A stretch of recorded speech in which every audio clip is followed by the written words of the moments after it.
એનો માનવ જીવન માટે ઉપયોગ કરવાનો છે, પણ આપણે કરી શકતા નથી. આપણી પાસે જળ સંચયની વ્યવસ્થા નથી. એટલા જ માટે મોદી સાહેબે કહ્યું તેમ 4x4x6 ખાડા તમે 1 વીઘામાં કરો. એ 20 વીઘાનું પાણી કે જે જમીનમાં ઉતરશે તો લગભગ 4 થી 5 લાખ લિટર પાણી એ તમને 1 ખાડા ઉતરશે. તમારી જમીન જો 5 વીઘા હોય તો 5 અલગ અલગ ખાડા કરી દો. ફક્ત 4000 નો ખર્ચો આવે છે ખાડા માટે, અને એની અંદર કેટલા રૂપિયાનું પાણી એ જમીનો ઉતરે તમારી જરૂરિયાત છે તે પૂરી થઈ જાય છે.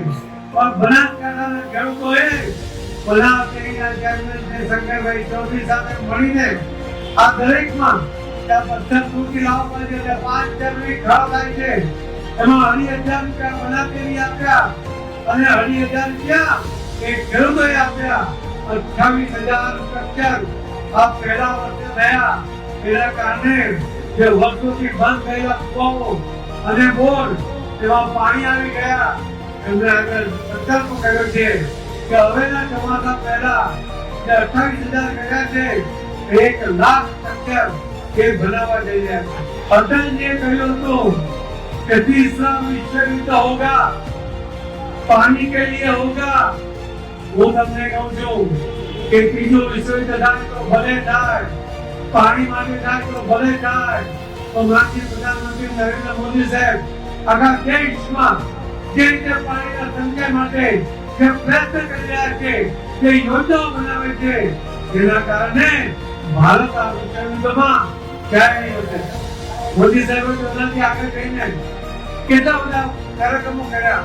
નળ સે જલનો કાર્યક્રમ કર્યો, દરેકના ઘરમાં પાણી આપવાનો અને સફળતાપૂર્વક એ યોજના પૂરી કરી.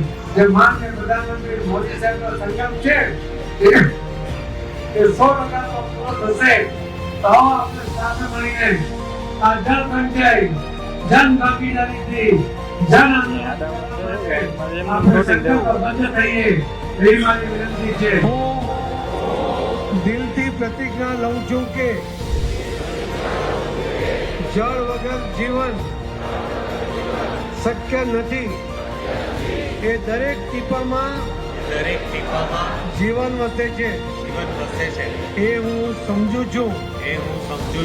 હું પાણીનો એક એક બૂંદ અમૂલ્ય સમજીને વપરાશ કરીશ. બગાડ નહીં કરું.